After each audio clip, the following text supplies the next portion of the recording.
Most people fly through Newark Liberty International Airport and think of it as the airport you take when you can't get a flight out of JFK or LaGuardia. The backup option, the one you book because the ticket was cheaper, and the cab ride to Manhattan is only a little longer on a good traffic day. For a long time, that reputation wasn't entirely unfair. Newark had a terminal, the old Terminal A, that opened in 1973, was designed to handle 9 million passengers a year, and was still being used 5 decades later, when the passenger numbers had grown far beyond what it was ever built to serve. Congested check-in areas, cramped gate hold rooms where people were practically sitting on each other's laps, lines everywhere, bathrooms that travelers were definitely not writing home about. The Port Authority of New York and New Jersey, which runs the airport, didn't mince words about it in their own planning documents. They described the conditions as unacceptable congestion, with undersized passenger holdroom areas and insufficient everything. Newark Liberty handles tens of millions of passengers across its 3 terminals every year. In 2023, across all terminals combined, the airport set a new record with 49 million passengers total. It is one of the busiest airports in the northeastern United States, and it sits just 10 miles southwest of Midtown Manhattan, making it a genuinely critical piece of the region's transportation infrastructure. More than 160 airlines have served Newark over the years, with United Airlines using it as one of its major hubs, making it the 4th largest United hub in the country after Denver, Chicago O'Hare, and Houston. And then, in January 2023, something changed. The Port Authority opened the doors to a brand new Terminal A at Newark Liberty, and the reaction from the aviation world was not the polite golf clap of a routine infrastructure project. It was genuine surprise, because this thing was good. Really good. Good enough that in 2024, just over a year after opening, the new Terminal A at Newark was named the best new airport terminal in the world. Not in New Jersey, not in the United States, in the entire world. That's a turnaround most airports never manage. And as you'll see in a moment, it didn't come without serious drama. So what exactly did $2.7 billion build?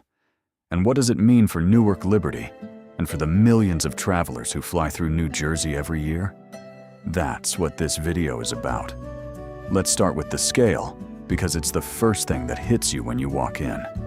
The new Terminal A is 1 million square feet across 3 levels. That's not a renovation of the old building. The old terminal is essentially gone, with most of it demolished by the time the new one was fully operational. This is a completely new structure built on land that used to be occupied by a UPS facility and a United States Postal Service building on the south side of the airport. That location was chosen very deliberately. The Port Authority knew that building a new terminal while keeping an active airport running was going to be one of the hardest parts of the whole project, and siting the new terminal where it didn't block access to Terminal B or Terminal C during construction was essential. It worked. Travelers kept flying through Newark throughout the entire build. Beyond the terminal, 8 new road bridges restructured vehicle access on the south end of the airport, giving drivers a cleaner and faster path in and out, while keeping Terminal A traffic separate from Terminal B and C. Inside, the design philosophy is built around light and space. 2 things the old Terminal A conspicuously lacked: high ceilings, floor-to-ceiling windows running the length of the concourses, natural light coming in throughout the building from multiple directions.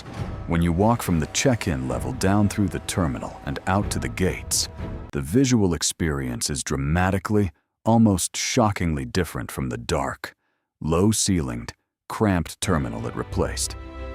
The gate areas have 60% more seating than the old facility, charging stations at every single gate, free Wi-Fi throughout the entire building without exception. These sound like baseline details in 2024, but if you've ever spent 45 minutes at a gate in an airport built before smartphones existed, fighting over one of 3 available outlets, while sitting on a plastic chair with a broken armrest, you understand why they matter. They matter a lot. The check-in experience is organized around 60 common-use kiosks spread across the departures hall. Common use means any passenger, for any airline, can check in at any kiosk.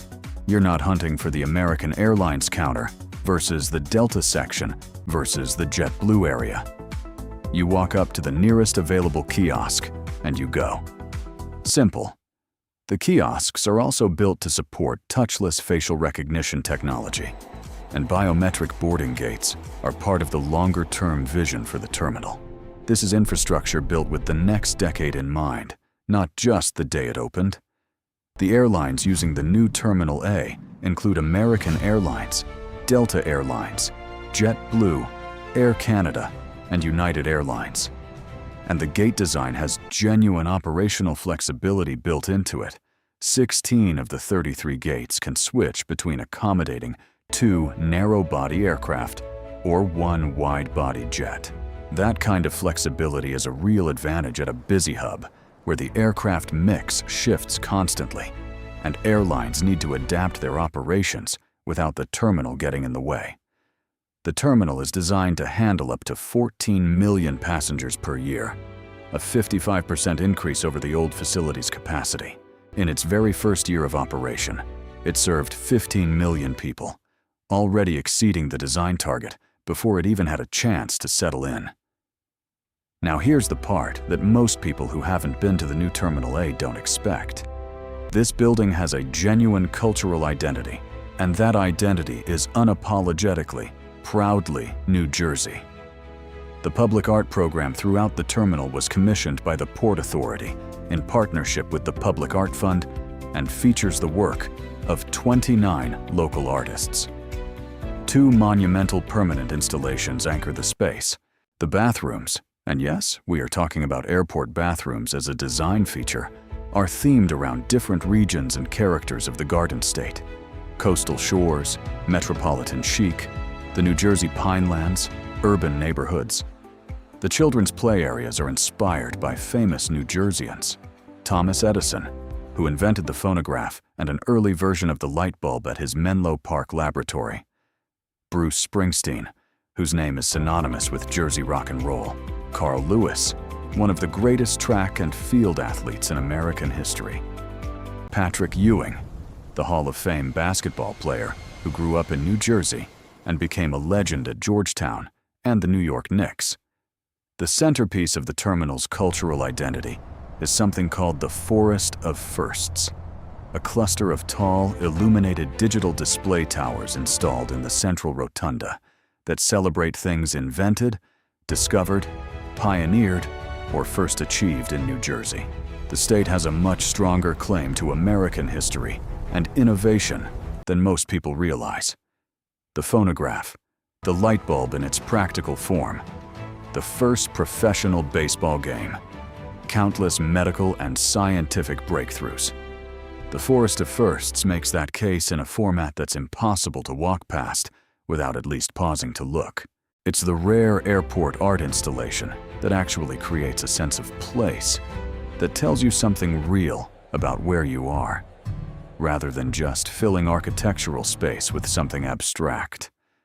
The food and retail program includes 60 concessions across the terminal, ranging from local restaurants from Elizabeth, Newark, and Jersey City to national chains and global brands. If you flew through the old Terminal A with some regularity and endured what passed for airport dining there, you understand why 60 concessions at a variety of price points and styles is a meaningful upgrade, and not just a talking point on a press release. The building's sustainability profile is serious and specific. Water-efficient fixtures throughout the terminal are designed to reduce potable water consumption by 45% compared to a conventional building. The roof and surrounding pavements are built as a cool roof system, lighter-colored surfaces that reduce heat absorption and lower the energy needed to cool the building during New Jersey's humid summers. The structure is engineered to withstand a 100-year flood event, plus projected future sea level rise. That last point is not abstract. Newark Airport sits on reclaimed wetland near Newark Bay and has already experienced significant flooding during major storms. The designers built with that reality in mind. The parking garage attached to the terminal features the largest rooftop solar panel installation at any airport in the United States, paired with more than 150 electric vehicle charging stations. The project was built by a joint venture of Tudor, Perini, and Parsons. The Port Authority has called this the single largest infrastructure investment it has ever made in the state of New Jersey. It created 2,500 direct jobs and is expected to generate $4.6 billion in economic activity for the broader region. The path to get there was not smooth. Construction started in 2017 with a target of having the terminal partially open by late 2020 and fully operational by 2022. The pandemic shut everything down. Supply chain disruptions hit hard. At one point during the construction process, the glass walls being installed in the terminal were being manufactured by workers in Ukraine, and Russia's invasion in early 2022 disrupted that supply chain directly and had to be worked around. A soft opening was announced for December 8, 2022, then delayed again because the fire alarm and security system hadn't passed its final inspection. The terminal finally opened on January 12, 2023, with 17 gates, reached 21 gates shortly after, and hit its full 33-gate operation by August of that year. But when the doors opened and travelers started walking through, the reaction was clear. This was different. This was genuinely good.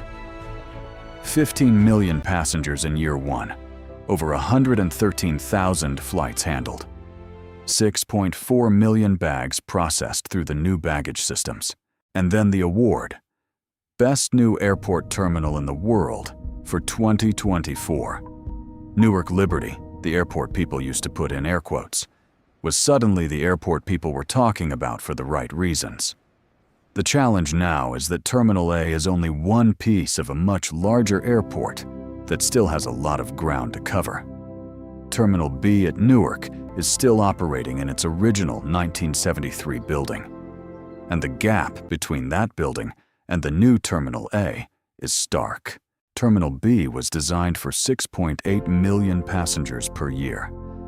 In 2025, it handled 11.5 million, nearly double its designed capacity. The Port Authority approved a $200 million near-term improvement package for Terminal B in May 2026. New restrooms, better gate areas, improved lighting, ADA upgrades, refurbished escalators and elevators. But this is explicitly described as a bridge measure to hold things together until a completely new Terminal B can be built. That new terminal is targeted for the mid-2030s under what the Port Authority is calling the EWR Vision Plan, a long-range framework for the airport's development all the way through 2065. The transit infrastructure is the other major chapter currently being written. The existing AirTrain Newark, the monorail that has connected the terminals and parking facilities, and the rail station since 1996, carries about 26,000 passengers every day, but is operating on aging equipment at the end of its useful life. In October 2025, the Port Authority broke ground on a replacement, a brand new AirTrain Newark system, costing $3.5 billion. That will be a new 2.5-mile elevated guideway with significantly improved reliability and capacity.